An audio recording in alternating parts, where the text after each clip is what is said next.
Hey, it's Jeziel here with another episode of Table Talk where we give short answers to tall topics. And joining me today, we have the pleasure of having Natalie Nicholls. Now, she is a child learning specialist from PLECS. Natalie, a pleasure having you back at the table. How are you? Good, thank you, Jeziel. Now, what are you bringing to the table today? Well, I'd like to bring the topic of never giving up Okay.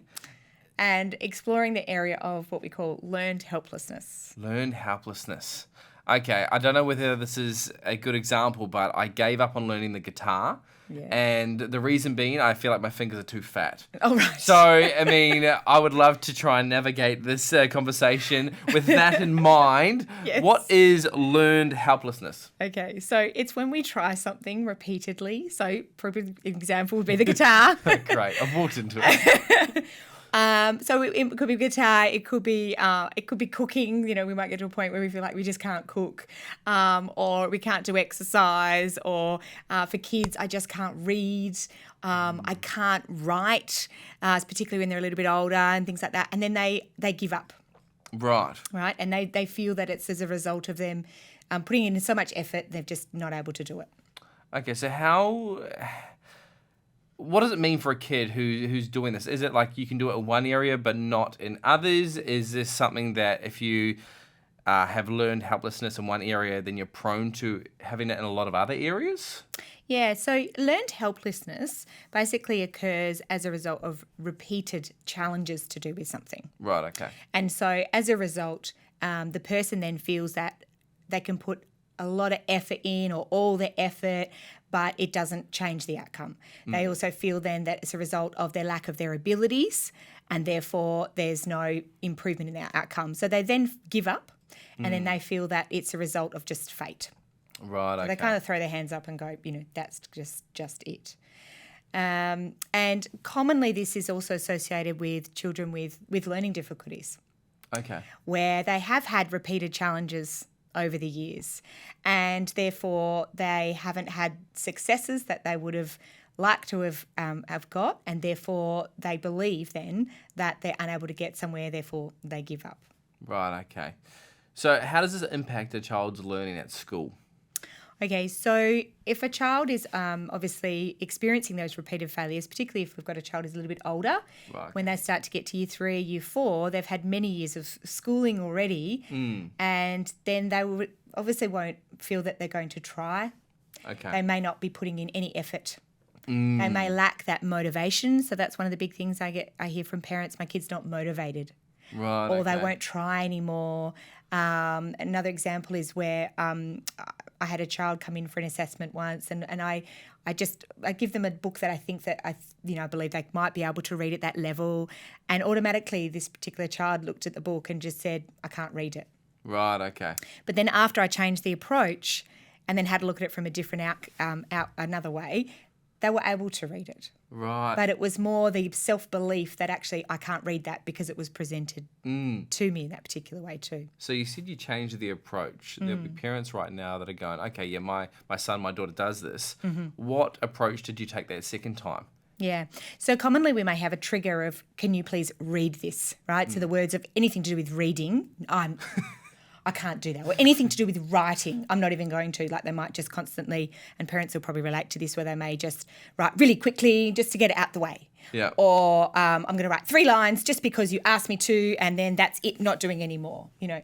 And so it's all about then thinking from the child's perspective, because they're going to attribute everything that they're doing towards their external influences. Okay. Right? So kids with learning difficulties are more likely to say there are external factors that are causing this, and it's not as a result of my internal effort because I've put all that effort in.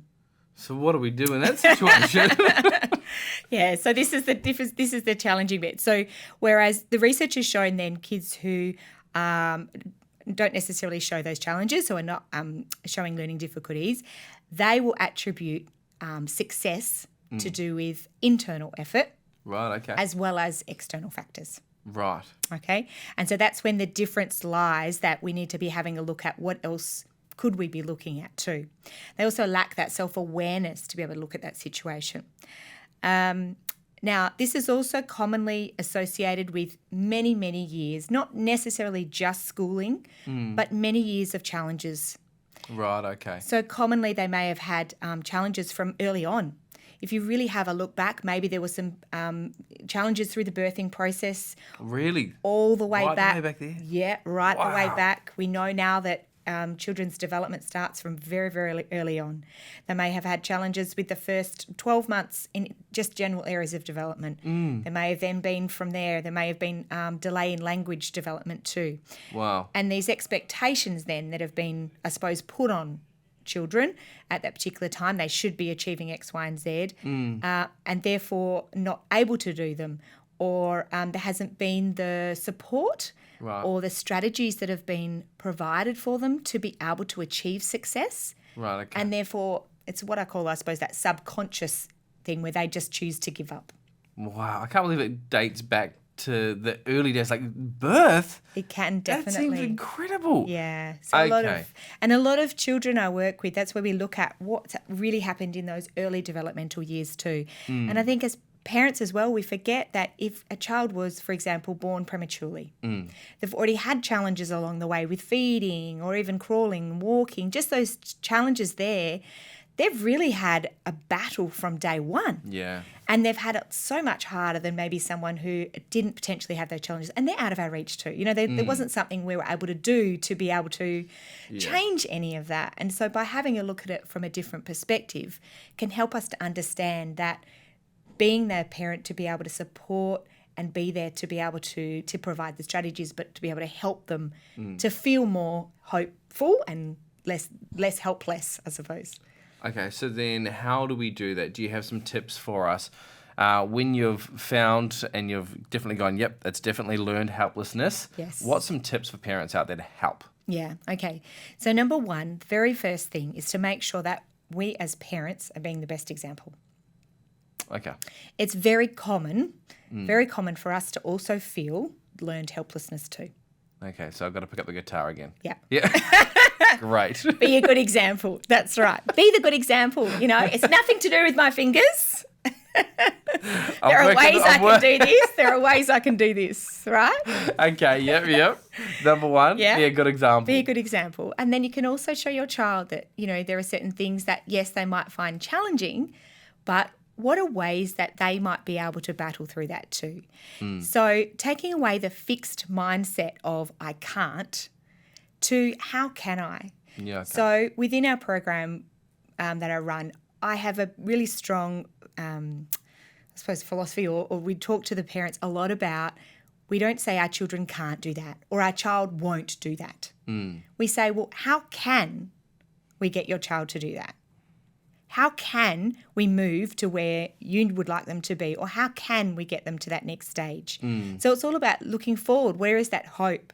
What can we do to get them to that next stage? Right. So it's first of all about that mindset. We really have to make sure that we are the good example and that we have our own mindset in the best state first. So if we're struggling ourselves with exercise, I can't get out of bed in the morning, you know, those kind of things, we need to look at Yeah. ourselves first. 'Cause how can we be that good example Yeah. to be able to then reflect for our own kids to start with?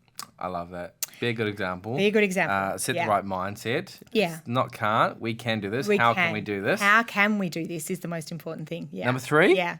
Yeah. Is there a third? There's lots. Okay, right. But I'll go to another one. Yeah. And so the next one is then just teaching our kids in those moments, right? So if they are struggling with something, realising that they do have that ability, as just how can we support them with that particular thing? Setting them little goals. So for example, if they're struggling with writing, having a look at what the purpose is behind that writing. So instead of we're writing just for the sake of writing, right? What I was saying about just reading for the sake of it. What is the purpose behind it? Is it we're going to write a letter maybe to our compassion child? Right, okay. Or to, we're writing Christmas cards this year. Right. And do you have to make it exciting for them? Yeah. You can't just go, hey, we're writing because you'll need this to get a job. Yeah, that's right. You have to make it exciting for them. Yes. Okay. And this is the way we can reframe things as opposed to, you have to write this because it's for such and such, or, it's more about exactly. Who would we like to write a Christmas card to this year? Let's get the list out. And who would you like to write your Christmas cards to this year? And it might just be the kids in the class as well. It might be someone you might like to write a letter to, or even the Christmas list. Would you like to write down everyone in the family and have a think of some presents that we might be able to buy them? So giving it a purpose and reframing the way that we can do those things. So it's coming out of the we can't do this to how can we? And for things like literacy-based, not focusing on the mistakes they're making. Right, okay. So that will also support that encouragement to move forward. So we're not feeling hopeless within doing that because we're making all the mistakes. Ignore the mistakes. Okay. If we're reading, don't worry about those mistakes. The purpose is to get them to read. Or if we're doing the writing, don't worry about if we're spelling everyone's name wrong. It's just about practicing and getting it through that. So they can first of all see that they can do it. We're looking at writing. You can write. See? Look at your writing. Did you read? That's great. You did read. See? And then we can focus on those other little things later on. It's going to be a noisy household. Ming! It's going to sound terrible. It's all about that practice, isn't it? Putting in the effort. All right. I know you said there was many, many, many tips. Yeah. Could you just give us your number one lastly? If you had to be like, okay, look, there's many of them, but this is the best one. Focus on this. What would that be?